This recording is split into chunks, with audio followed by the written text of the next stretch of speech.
అందరికీ నమస్తే. US India trade deal మీద మొన్న ఒక వీడియో చేశాను. కమ్యూనిస్టులు రైతుల్ని రెచ్చగొట్టి దేశ వ్యతిరేక ఉద్యమాల్ని చేయడానికి ఈ ట్రేడ్ డీల్ని ఉపయోగించే ప్రయత్నం చేశారు.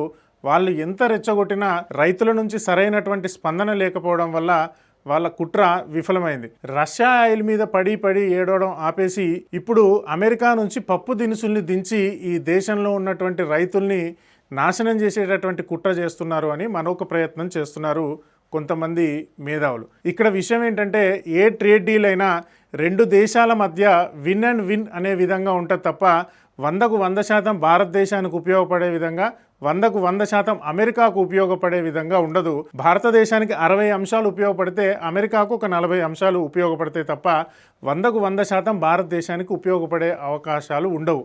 ఇక్కడ 100కు 90 భారతదేశానికి ఉపయోగపడే అంశాలు ఈ ట్రేడ్ డీల్లో ఉన్నా కూడా ఏదో ఒకటో రెండో అంశాలని చూపించి ఈ ట్రేడ్ డీల్కి వ్యతిరేకంగా, ప్రభుత్వానికి వ్యతిరేకంగా దేశ ప్రజలలో అలజడి సృష్టించడానికి కొంతమంది ప్రయత్నం చేస్తున్నారు. ఈ యుఎస్ ఇండియా ట్రేడ్ డీల్ కనుక జరిగితే భారతదేశం ఫార్మా రంగానికి, టెక్స్టైల్ రంగానికి, ఆటో స్పేర్ పార్ట్ రంగానికి, కెమికల్ రంగానికి, రబ్బర్ రంగానికి, ఎలక్ట్రానిక్ రంగానికి, స్పైసెస్ రంగానికి, ఇట్లా అనేక రంగాలకు ఉపయోగపడుతుంది.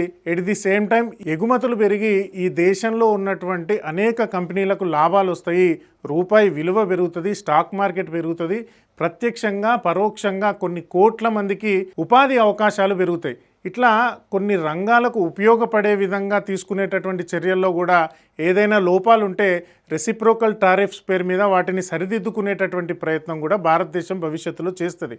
కానీ కేవలం 1-2 అంశాలను ఎత్తి చూపించి పప్పు దినుసుల్ని భారతదేశం దిగుమతి చేసుకోదు అని చెప్పి స్పష్టంగా ప్రభుత్వం చెప్పిన తర్వాత కూడా రైతుల్ని రెచ్చగొట్టే విధంగా, సామాన్యుల్ని రెచ్చగొట్టే విధంగా చిన్న చిన్న అంశాలని భూతద్దంలో పెట్టి చూపించేటటువంటి ఇట్లాంటి కమ్యూనిస్టుల మాటలు వినకండి. భారతదేశానికి వేరే దేశానికి జరిగేటటువంటి ట్రేడ్ డీల్స్లో ఖచ్చితంగా భారతదేశానికి ఉపయోగపడేటటువంటి అంశాలు ఉంటాయి. కాబట్టి ఇలాంటి ఫేక్ జర్నలిస్టులు, కమ్యూనిస్టుల మాటలు విని దేశంలో అలజడులు సృష్టించే వారి పట్ల జాగ్రత్తగా ఉండాలని కోరుకుంటూ జై శ్రీరామ్, జై హింద్.